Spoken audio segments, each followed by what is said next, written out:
introduce myself. I'll start with announcing our topic, exiting your business, M&A for lower middle market. The concept we're going to talk about today too is the nature of the marketplace and then how to prepare. So let's introduce ourselves. Does the slide change? Why is it not changing?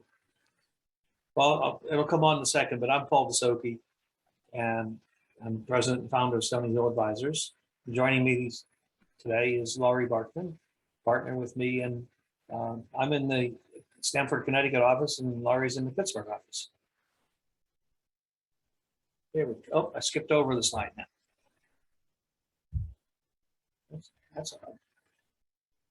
So this is it skipped over the agenda too. No, it's okay. You're good. Okay. This is the introduction is first. So we are a small business advisory firm, and we focus on helping business owners with businesses that generally are between 1 million and 5 million in revenue. Not a hard rule, but that's our target market. We have 7 people. I mentioned that the 2 of us were in different locations, and we have offices in New Jersey and Ohio, Connecticut, where I am, New York, and Pennsylvania. We have both the Pittsburgh office and the Philadelphia office. We have an office in Delaware, and we have people who are working in Maryland. Not anyone stationed there yet, but soon. And our primary market, our services we offer is, and these are not in order, but exit value coaching, M&A advice, business valuations, and intermediary transaction services to privately owned companies. We do both sell side and buy side. That's our primary business. The other businesses are part of our overall holistic approach to working with business owners. We're not just about the transaction, we're about preparing a business and helping business owners along the way. So here's the introductory slide I was looking for. So now you see our pictures. I have long-term experience in a variety of industries, technical industries, in the telecom world, and before starting Stony Hill, I was in the commercial lending, and I actually am a licensed agent, insurance agent as well. Let me turn it over to Laurie. She'll introduce herself. Thanks, Paul. Excited to be here today. As he said, I'm a partner with Stony Hill. I love working from transition to transaction, as I like to say. I have been an operator in different businesses from small to big in various industries across my career.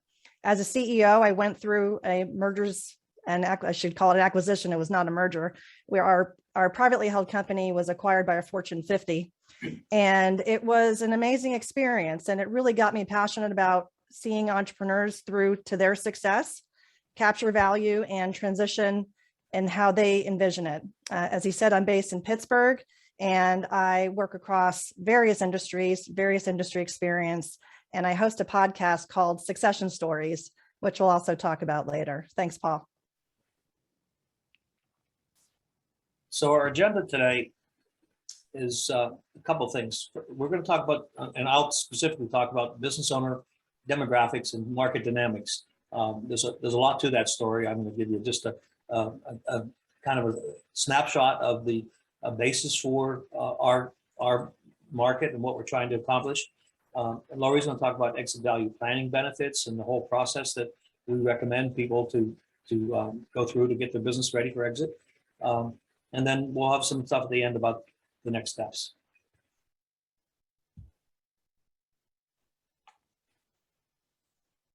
So I use this slide as a starting point to introduce the idea of the market we're focused on. And it is the baby boomer generation market, business owner marketplace. And it started, if you go back and the data we have here on this slide is from the Census Bureau and the Commerce Department. And it defines the growth rate of baby boomers over the last, 50, 60 years, 70 years actually. And since World War II, in that first couple of years, you see at the beginning they're around 45, there was a huge boom in the birth rate in this country. As we all know, we heard stories about people coming back from war, and people were having births consistently, and it went from about 2.8 million births per year to 4.3 in 1957, and that was the genesis of the baby boomers. It flattened out, and people kind of went back to normal, and for a while it dropped. It's growing again, but that's mostly now due to the overall population growth we've had in the country. So we're still having growth, but there's that opposite of the baby boomer bubble is the dip in the middle you see, which is the Gen X population, which is swamped by baby boomers, but they are likely the next generation of business owners.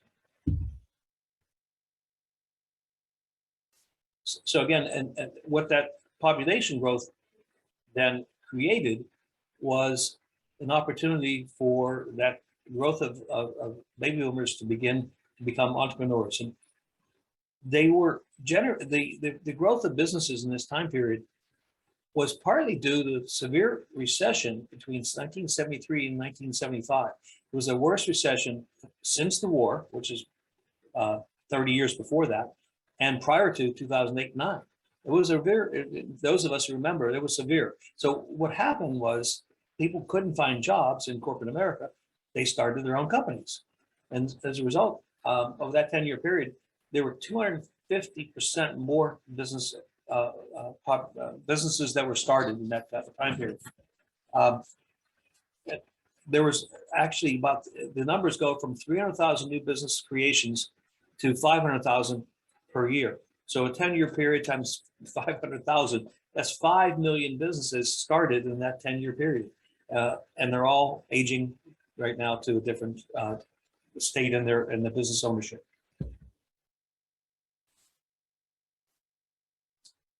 So what happens next? The surge is coming to an end. There's a transition going on. The baby boomers, the earliest baby boomers turned 65 in 2010. And as of now, the youngest baby boomers are turning 60 this year. And that suggests that this 5 million businesses need a transition. No owner lives forever. So there's an opportunity in the market for somebody to buy these businesses. Now, the unfortunate part, there's not enough buyers. And that's the forecast is the value of businesses will eventually start dropping because there'll be no demand.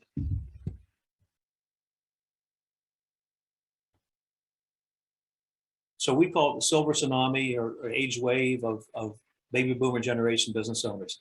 Of the 318 million people in this country at this time, 25% are in the baby boomer generation.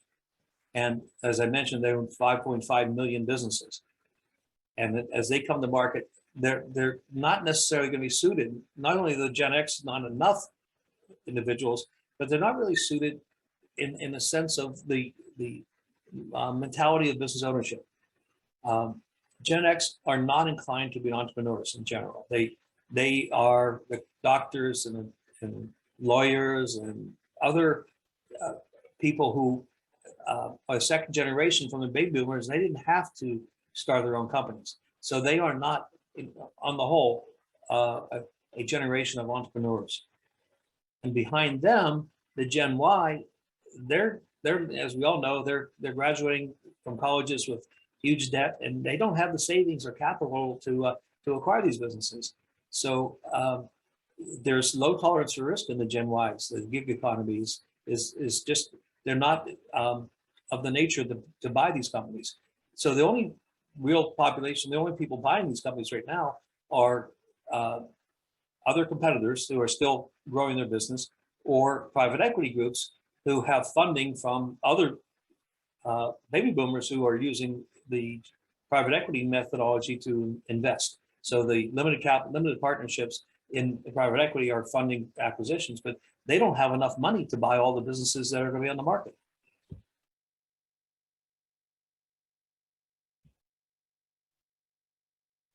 And looking at the mentality and demographics of the baby boomer generation, I can state this for sure because I'm a baby boomer. work it drives us. It keeps us busy, keeps us going. I haven't retired because I don't want to. It's not because I can't. I've worked my whole life this way. So what I do is who I am, and you know, my gratification, and most baby boomers, the gratification of selling your business is delayed as likely as long as possible, but it can't go on forever. And as I said, the Gen X workers, they've changed jobs a lot. Their job is not them. They look for work-life balance. The future is uncertain for them. They're not entrepreneurs in general. And then, like I said, the gig workers, that part of our economy is just, they're not buying these companies, and they can't yet. And I don't know they will ever.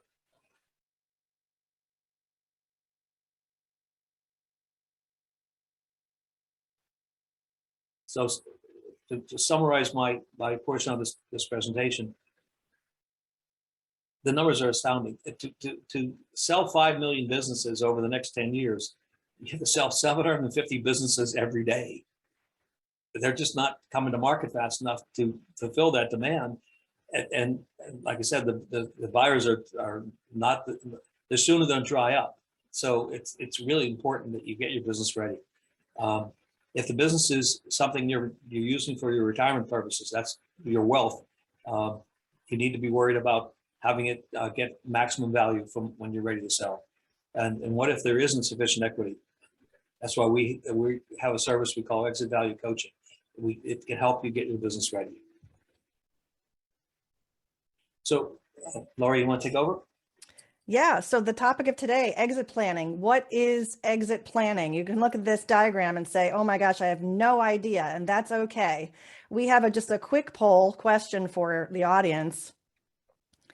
And we're wondering for all of you, what's the timing? You know, have you thought about exit? What does exit mean? Well, exit can mean a transition, it can mean a succession, it can mean you're selling the company. So just a quick poll to answer here. When do you plan to exit your business? And pick one, 10 plus years, 6 to 10, 2 to 5, within a year, or not applicable to you.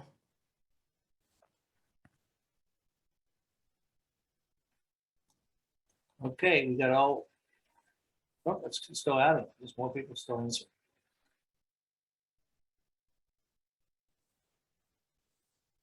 Okay, 72 have answered.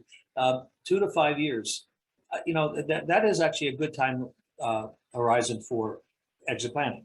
It can take easily 2 years, and oftentimes as much as 5, to get a business ready. And Laurie will talk more about that, but that's an interesting answer for everybody. Yeah, the word exit, as we think about exit, what does that mean?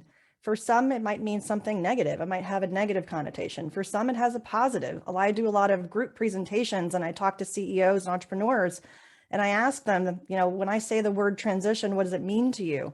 And it's important how you look at that. It's important, Paul, if you could flip forward for me, it's important to think about exit in a way that is a positive thing. And that's why we're here today talking about exit value planning, because when time is on your side, you have more time to create options for yourself.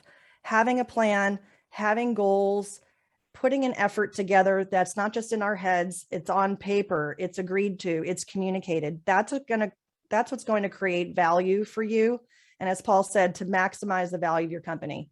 When you've worked so hard as an entrepreneur, you've worked for years, maybe you're in a family business, and at some point in the future, let's face it, we are all going to leave our company one day, boots on or boots off. So why not have a plan to create that value that you so deserve? And so that's what exit value coaching is. It's having a process to maximize the value of your company. It's understanding what risks you might be facing. What are those hidden pitfalls you might not be aware of? What strengths can you capitalize on? And what does that all mean? How can we make your business more transferable? It's probably hard to hear this, but I'll say it. A business that is not transferable is worthless. Think about that. You've worked so hard to grow your business and provide for your family and provide a legacy. And it would not be a good situation for anyone if you go to sell and you hear the words, your business is worthless. Some of you might know John Warlow. I interviewed him on my podcast, just released it. It's out now as an episode. And John Warlow is best known for being an author, a podcaster, And we talked about his early journey. And he said the first business he built, very successful. When he was going to sell it, he was told it's a worthless business, John.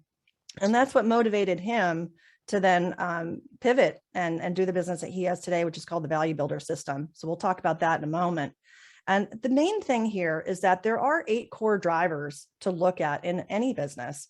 And understanding those core drivers and where your business is today, up or down versus your peers, is going to help you understand what you could be doing to increase value.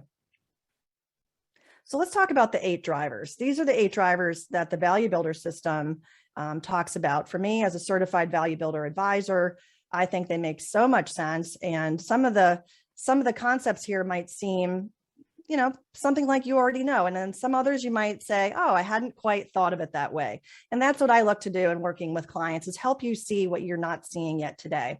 So I'm going to walk through these 8 drivers at a really high level. I'm going to move fairly quickly. So if you do have questions, make sure to put them in chat and we'll address them at the end of the presentation today. The first one is financial performance. I like to start with this one. It's really the main one. Of course, it's about your financials, your profitability, your revenue. It's also the quality of your record keeping. If you're using QuickBooks, that's fine. There's no issue with that. If you're having audited financial statements and you can incur the costs, that's great too. But the point is to have very well organized, documented financials, so that when we're going to understand your history of profitability and also try to project forward, we're doing so from a clean slate.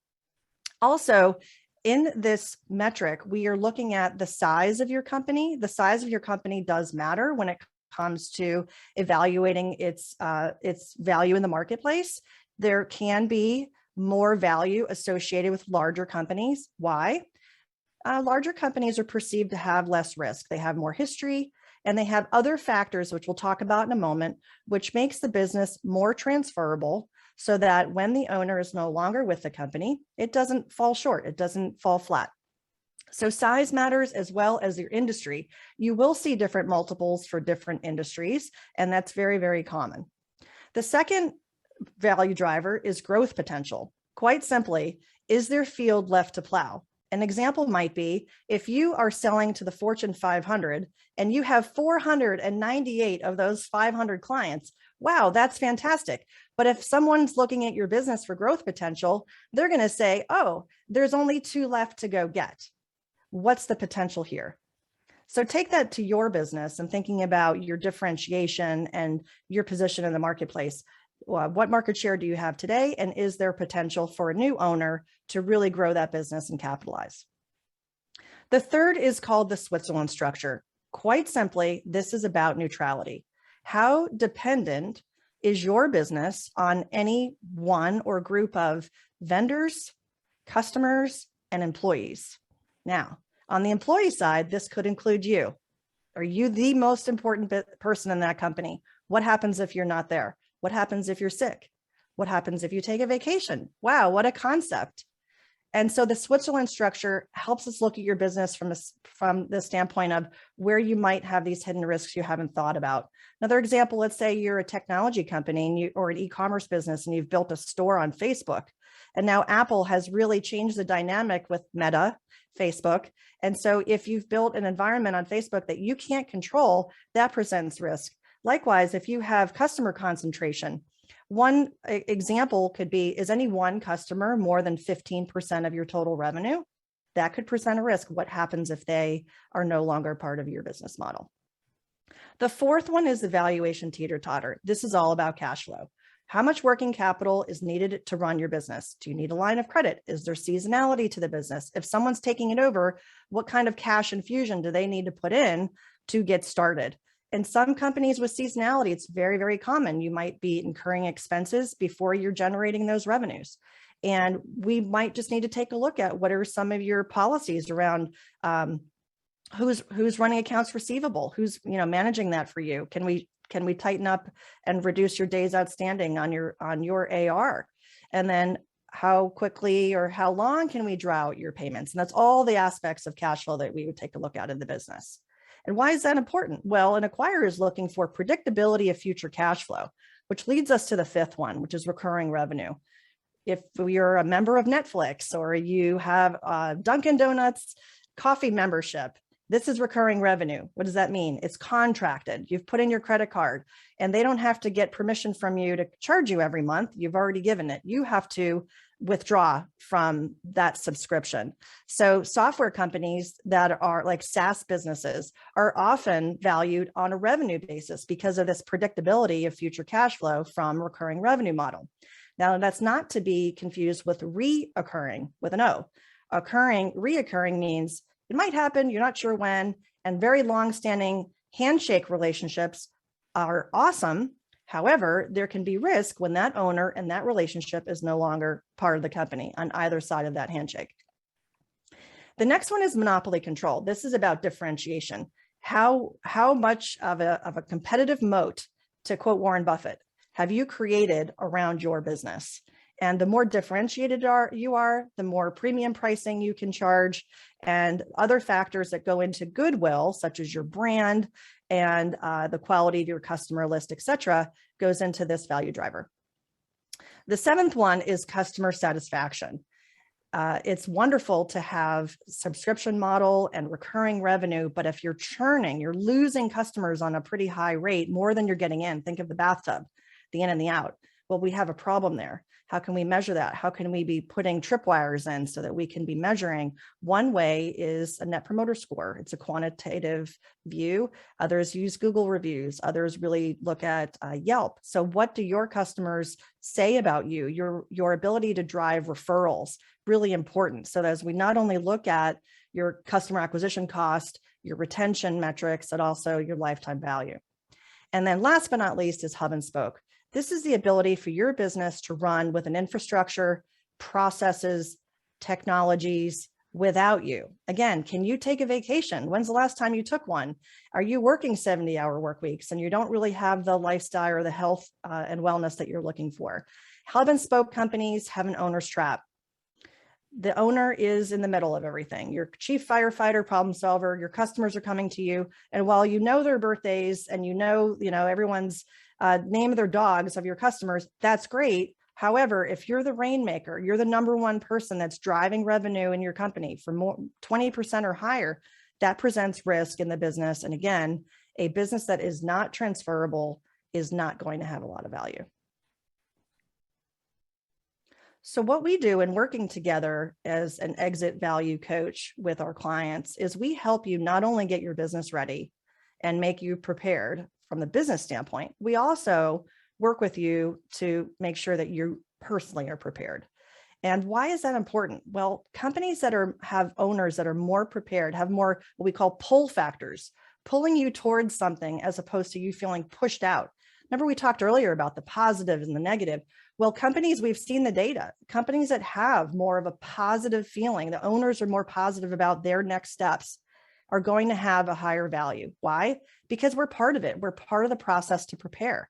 We've gathered trusted advisors around us to help us prepare. You've not built your business on your own. Why would you go to sell your company or transition your company on your own? You want to surround yourself with folks who have been in this space and can help advise you along the way. And if you're going to be building a more valuable company, part of that means having less stress, having the right people around you, and that's going to inherently create more value. And being prepared when that bluebird comes and they say, hey, I want to give you an offer for your company. I'm interested in buying your business. Can we talk? A company that's not prepared for that conversation is missing out. It's just like if your house is for sale. Some of us might want to sell our house one day and we're not really ready yet. But then there's somebody that comes along and puts a letter in our mailbox and now we're thinking about it. Well, that might happen to you or might already be happening to you.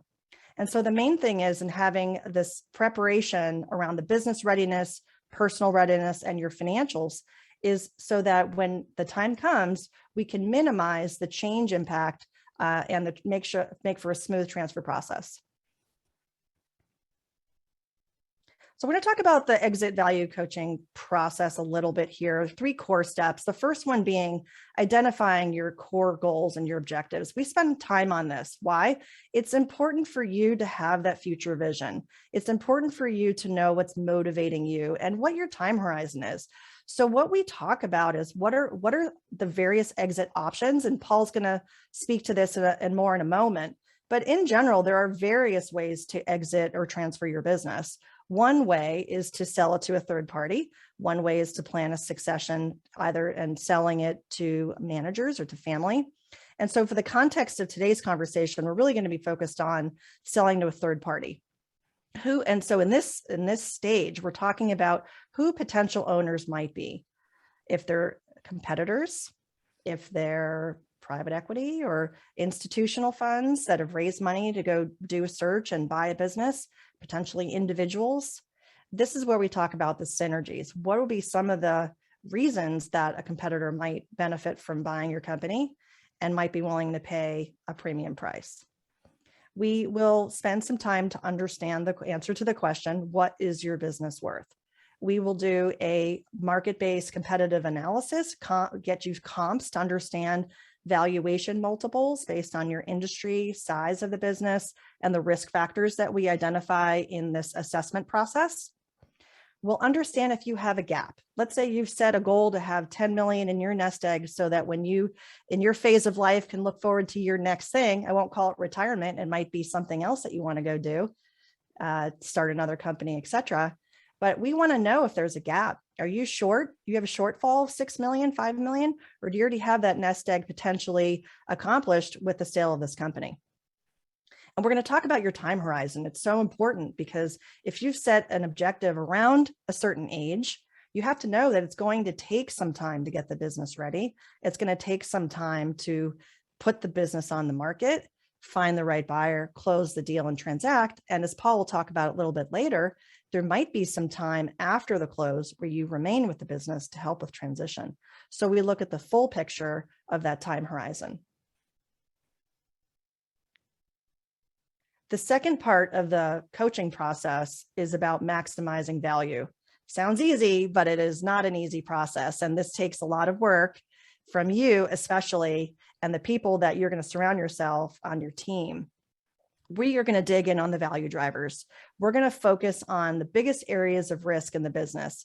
We have to start there. If your business, especially with times around COVID, we've all faced a lot of different dynamics. This has not been an easy time. Some of us have pivoted really well. Some of us have implemented technologies that we're going to capitalize on in the future. Others have not, and you might be falling short versus your competition. We really have to understand what some of those dynamics are with your customers. When was the last time you've gotten together face-to-face with customers or over Zoom and enlisted some feedback about where you could be playing in the marketplace? And we're also going to dig in on all those value drivers I talked about earlier. Now, this is a monthly coaching process. We meet with you on a regular basis because if you go too long, then you lose touch. So this isn't about, hey, what'd you do yesterday? This is more about, these are the big things we're going to go work on, and let's set a plan forward to go work on these initiatives. So they might be growth strategies. There's two core areas of growth we can go after: organic growth and growth through acquisition. And it might be part of your plan, if you have enough time on that time horizon, to acquire other businesses. And we also do work on the buy side engagement to help with that, and also on the integration strategies. Pre-due diligence is so important. What does that mean? It really means at its core, gathering up all the information that a potential acquirer is going to want to know. And I see this now with my clients in preparing documents that we're going to talk about in a moment. When we bring you to market in a sell side engagement, we've got to have all of our ducks in a row. We have to be organized. And so pre-due diligence forces us to take a look at our customer list and understand, do we have a customer concentration issue? You know, what is our cash flow needs in the business? Where do we have risks, and have we addressed them? And then all the documentation that you probably haven't looked for in a long time, getting that organized and ready. And then reevaluating your value of the company, your value estimate on an annual basis. And then last step here, when you are ready for an exit, and in this context, again, talking about third party selling, we will prepare the business for a transaction. And we'll execute the plan. In a sell side engagement, of course, it starts with that valuation estimate. If we haven't already done that, we're going to do it here. Or if it's been a while, we're going to do it again. We have to understand where we're starting from to get a range of value. This is a private market. In a private market, The buyer is the one that's setting the price, and they're doing that based on the metrics of the business and the growth potential. And we want to look at the financials and get an understanding of that. We'll put it all together in what we call a confidential information memorandum. It's typically a 20 to 30 page document, pretty beefy, and potential buyers only get access to that after they've signed a non-disclosure. So this is our getting ready phase. We've got to now bring you to market, which is part of the marketing strategy. We talked earlier about potential buyers. We're looking at the landscape and canvassing and doing outreach and really beginning the momentum. And this is just the beginning. So executing the plan can take time, as I mentioned earlier. And there's a lot of work that goes into it. But again, this is a very collaborative and hands-on approach that we take with our clients to make sure that they can maximize their value. The selling process is critical. It's important to surround yourself with advisors on your team, whether you're on the buy side or the sell side. The intermediary, which is for Paul, myself, and our team at Stony Hill, we serve as intermediaries. And what does that mean? Well, it means that we are hired on one side or the other of that table. And of course, we're motivated to help you achieve your goals. We also recognize that there's sometimes polar differences. The buyer is trying to get the lowest price they can. The seller is trying to get the most. And we're motivated to help get the right deal. We want the right fit. We want the right deal. And so we can be really listening and using our experience to help in the negotiations, take the emotion out of it, and make sure we're getting the best deal possible that we can for you. There's a lot of things to be done. I'm sure you've gotten that sense from my discussion here today. This is just a quick snapshot of some of the things that we would put on the checklist for a business to be ready for sale. There's a difference between being sell ready and being ready for sale. There's a difference there. And these are some of the things that go into that. How do you measure up on all those different value drivers, the 8 different value drivers that I mentioned earlier? How do you compare versus your industry peers? What risk factors have you addressed? What have you done to minimize those risks so that we can be upfront about it with potential buyers so there's no surprises? Have we gotten all of our paperwork and financials and everything in order so that we can be communicating that from a pre-diligence standpoint and putting that into our marketing materials? What have we thought about in terms of a transition plan? And contingency plan is that's something, a whole other topic. But a transition plan is once the deal is done, who from our employee teams are helping us, are they prepared and are they willing to go forward with a new employer? Those questions will come up. The financials of the business, again, the more buttoned up your financials are, the more confident the potential buyer will be in your numbers. Having all the documentation like customer contracts, vendor contracts, really will help the model as well. Right. That was my mistake. You're good. Did you finish that slide or not? I did. Okay. Is this next stage? Yep. Okay. So I'll talk now about the different types of buyers we work with. And it's a process of targeting and identifying the most likely buyer. We don't exclude potential buyers because they come out of the woodwork. Sometimes we don't know who is going to be to make the best offer, but we can identify in advance the likely next buyer. And there are 2 main categories. In the market we serve, we primarily try to find a strategic buyer. And the reason for that is the offers are better usually because they have a strategic purpose. They have a synergy that they've identified. And they're buying the assets, but not the goodwill of the business, which is sometimes the things that are that are difficult to identify, but they're not worried about that. They know what they want. They want the customers and they want the revenue, and that's what they're targeting. And sometimes there's underneath service features like the employee population. They may have some key employees, or you may have some intellectual property that they want to acquire, but they're not really buying the ongoing business in most cases.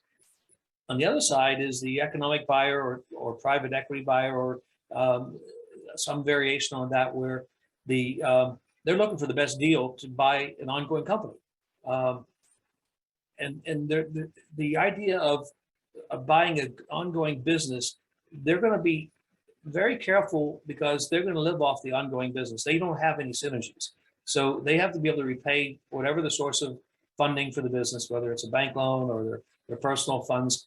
They want to make sure that it's a good deal and that the cash flow supports the return on investment. So the process is to balance those two.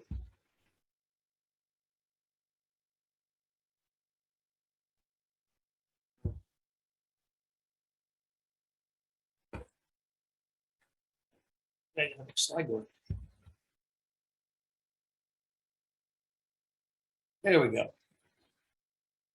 When we're representing a sell-side client, we're always very aware of the offer and the deal terms included in the offer. An offer is not just, I'll pay you X dollars to buy your company. The terms mean a lot. And we guide our clients on what is a reasonable offer, including the terms. And we help them understand the nature of the variations within the offer, like earnouts and seller notes, and the value of the non-compete agreement, and what's reasonable and customary, what's required during transition.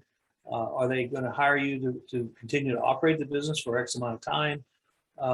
And just as simple as what is the down payment and conditions around accessing things like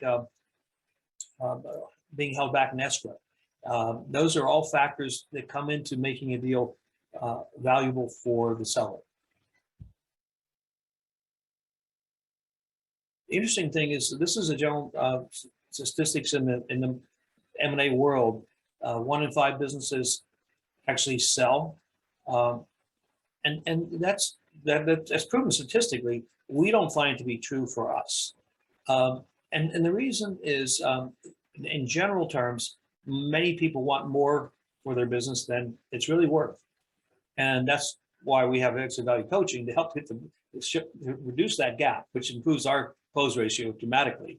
If a business is offered and the seller knows what it's worth, and we've gotten it ready, it'll get a better price, and therefore we've reduced that value gap. Other times it's the buyer finds issues. There are things that are hidden in the business that a business owner who's worked in the business for years, they accept the risk factors. A buyer comes in and starts identifying things that are not worth making an offer. There's just too many factors that come into bear. Everything from if you've been in the business for 30, 40 years and your key employees are with you for 30 or 40 years, that's a real risk that not only you leaving, but they may retire. There's also sometimes just not enough financing. In the last year or so, if you were selling a restaurant or any other business around serving people, there was no, the banks just ruled them out. They wouldn't lend money to acquire many restaurants because they didn't know when the pandemic would end. Oftentimes, the seller client has cold feet. You have to think through, what am I going to do after I sell? When you've been running a business for many years, it is integral to your daily life. You think about it every day when you get up, and you're thinking about it when you're going to bed. So you have to be able to transition to another stage in your life. So that can short circuit a lot of sale transactions when the seller gets the cold feet. And then, as we just had happen in the last couple of years, economic recessions impact the market. Who knows if the capital gains tax increase, which was once threatened, comes back to life. Those are factors that really can impact whether a seller will take an offer. If after tax it's not worth it, they'll just keep working. So those are all contributors to the close ratio of 1 in 5. Again, we find if we go through the process properly and have our business, our seller prepared, we get a much better close ratio.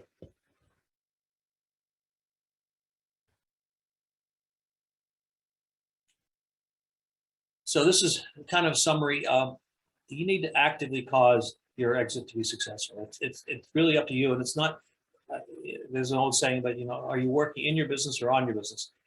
If you want your transition to be successful, you have to work on it. You just can't let it happen and decide, I want to sell next Tuesday. If you haven't spent the time to prepare the business, you're asking for issues.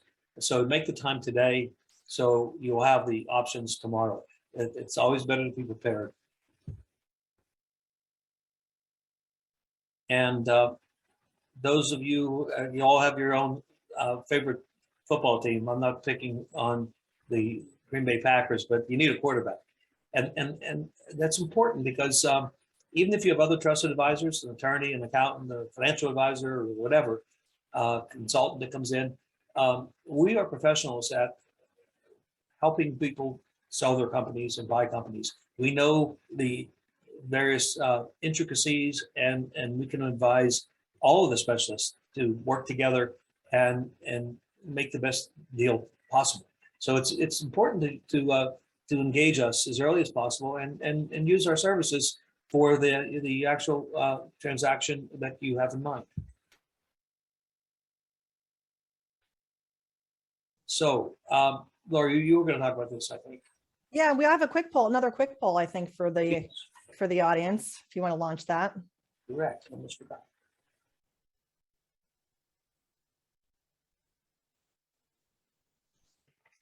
So last poll, we asked you about your timeline. This one's about valuation. The question is, do you know what your business is worth? And the choices are, I have a formal valuation, I have an idea more informally, talking with others or researching, I don't know, or not applicable. What are we seeing, Paul? Well, we're seeing a lot of people have an idea, more formally talking from others. They don't have a formal valuation. They just, they're being influenced by others, is another way to say it. They don't. Okay. Yeah, so that feeds into our next steps. We have a few recommendations for companies, business owners that are interested in getting started. How do you get started? It seems like a very intimidating process. I can understand that. The first step is to get an exit assessment. And Paul and I can help you with this. There's a complimentary business assessment that we can do. It's an online survey. It's not painful, I guarantee it.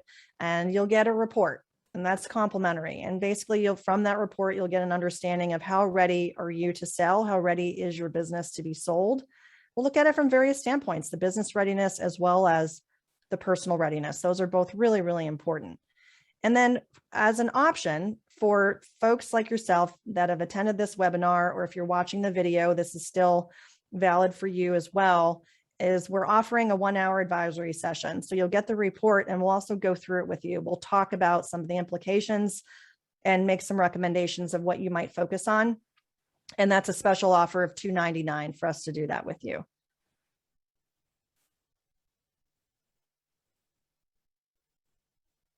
Another next step is to reach out to one of us. Paul's email is here, paul@stonyhilladvisors.com. You can reach me, Laurie@stonyhilladvisors.com.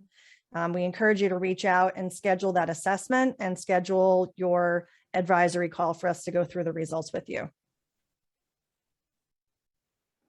And we asked about valuation because we're teeing up our next webinar in our series. It is going to be May 10th. And the topic is valuation. What is your business worth? So if you've done the homework ahead of time, I think you'll get a lot out of that seminar, and we'll certainly have more opportunities to connect. We also have one more recommendation for other ways to continue your education. Surprise, surprise. It's the Succession Stories podcast. As I mentioned earlier in my introduction, I'm the host of this show. It comes out weekly. And Stony Hill Advisors is a sponsor of the show.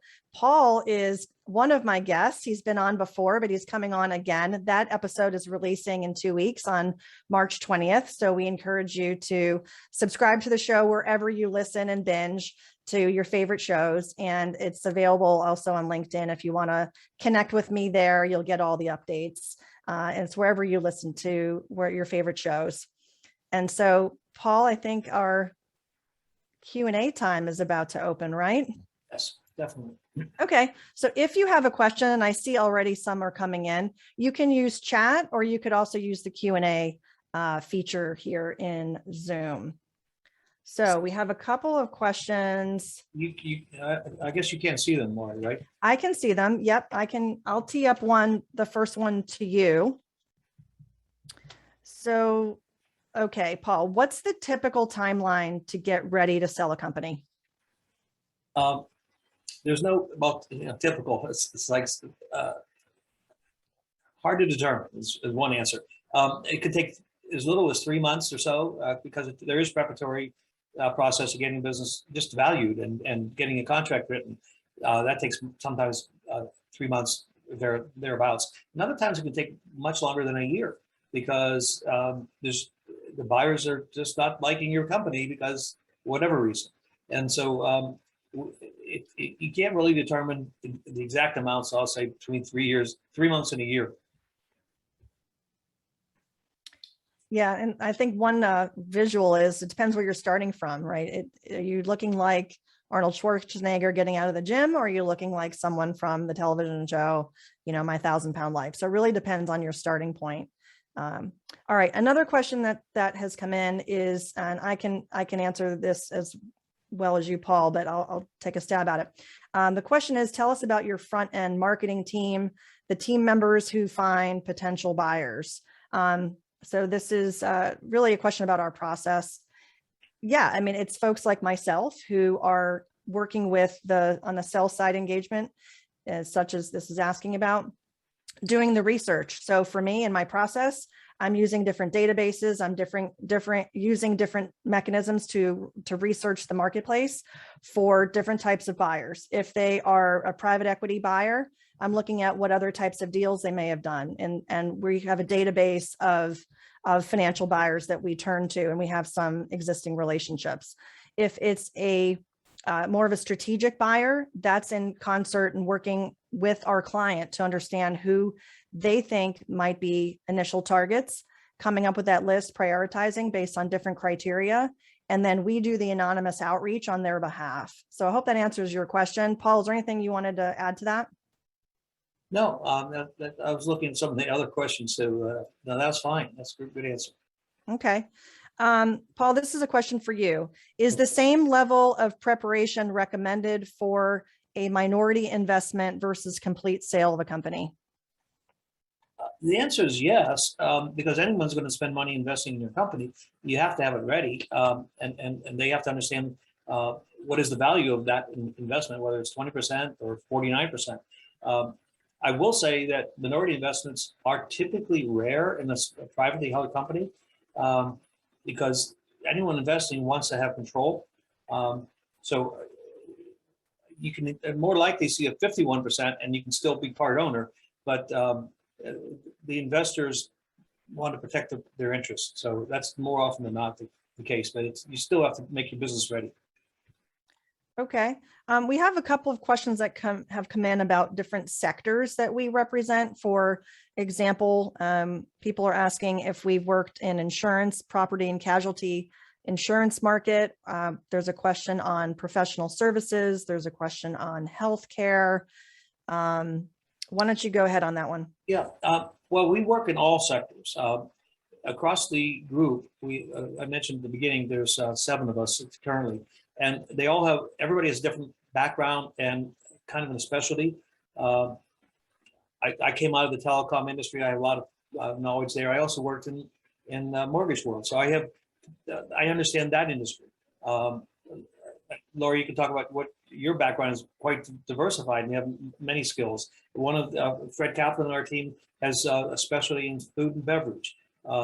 Larry Silver has his background in the construction industry for many, many years. So we have lots of industries we have specific knowledge in from our careers, but we also work, I'll say it this way, selling a company is the same process no matter the industry.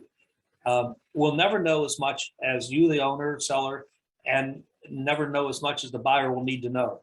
So our job as an intermediary is to do the connecting, but not be the expert.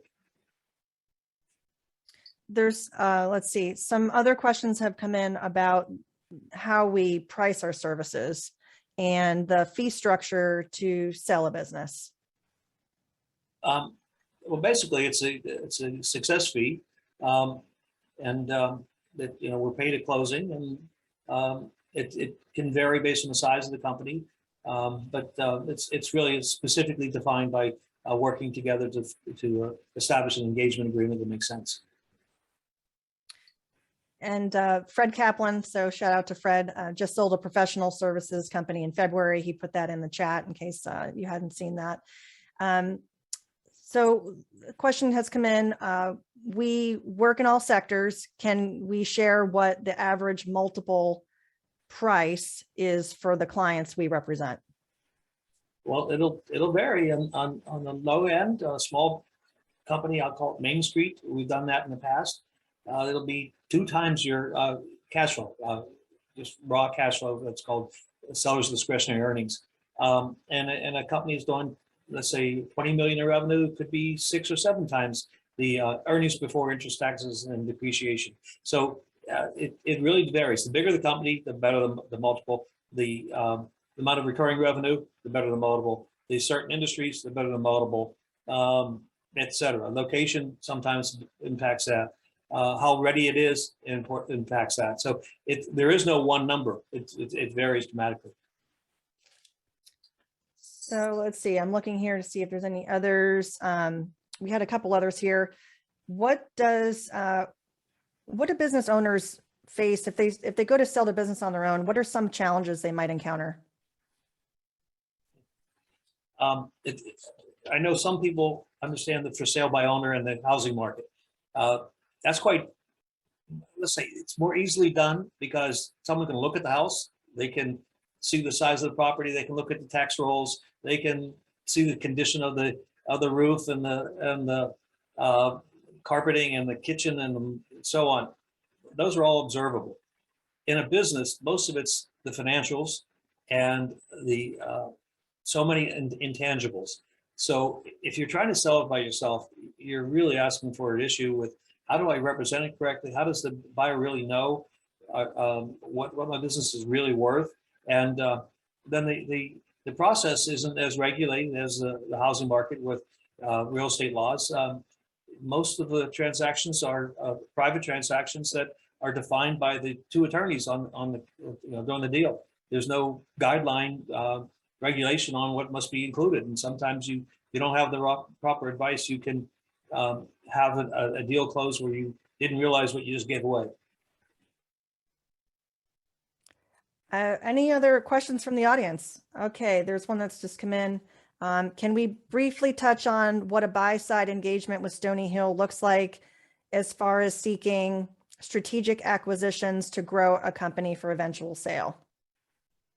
That's a great question, because not all M&A advisors do the buy side. There are some people who specialize in doing buy side, and most of those are generated toward private equity looking for a platform, so to speak.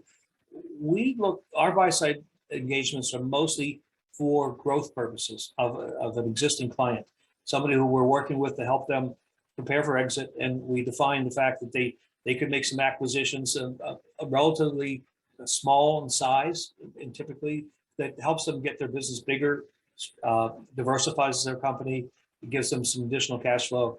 And the fact is, when you buy a company that's making money, the profit of that company pays for the loan you took to buy them. So it's almost self-fulfilling that the transaction can be very, very rewarding.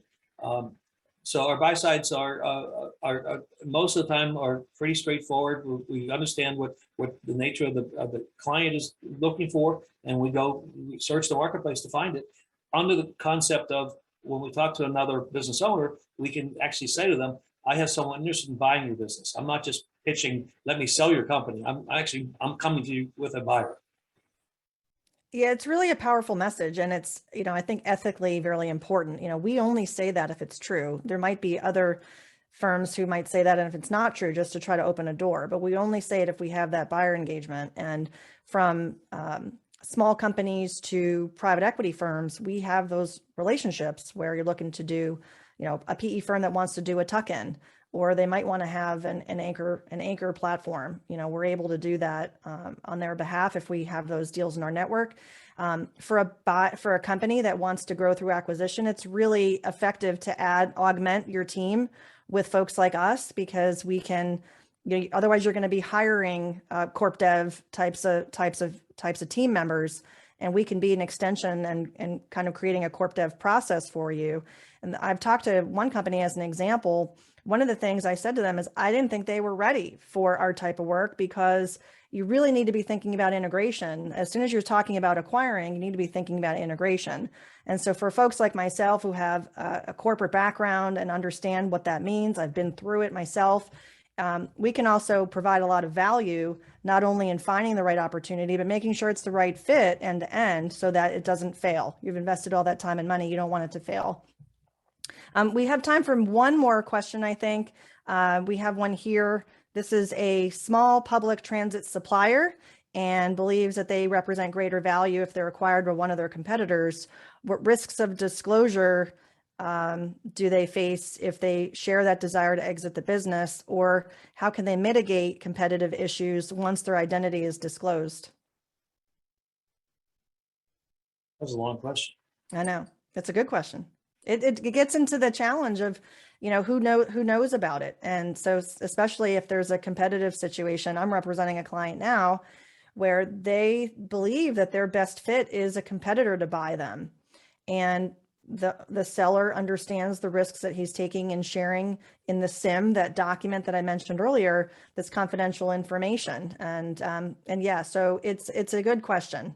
Paul, what are your thoughts? I mean, we take it very seriously. Everything we do is on a confidential basis. When we talk to a potential client, we'll send them a confidentiality agreement immediately after that first conversation to make them comfortable that no matter what we heard in that very first call, we will hold that in confidence as well. Then as we reach out to potential buyers, we have, I think, a reasonably tight NDA written by my attorney that it protects the information that the potential buyer is receiving. Now, obviously, they can avoid that and become, you know, not what's the word? They don't respect the agreement they're signing. But we're talking to business owners, and they're usually very honest, and so we've never had a violation of our NDA. So I can say that after 12 years now. So I'm pretty confident that the information we send out is also having confidence. And then finally, in the actual negotiation, when you're really exposing your company to the buyer, they're seriously invested at that point. So they're not trying to blow the deal away by divulging the confidence that they've agreed to in the NDA. Well, Paul, it's 1 o'clock. I want to thank everyone for joining us. This video will be available on demand. We really appreciate your time today, and we hope that you'll follow us with our next webinars and tune in to all the resources we have available for you. Reach out to Paul and me for your exit value assessment. We look forward to speaking with you. Thank you.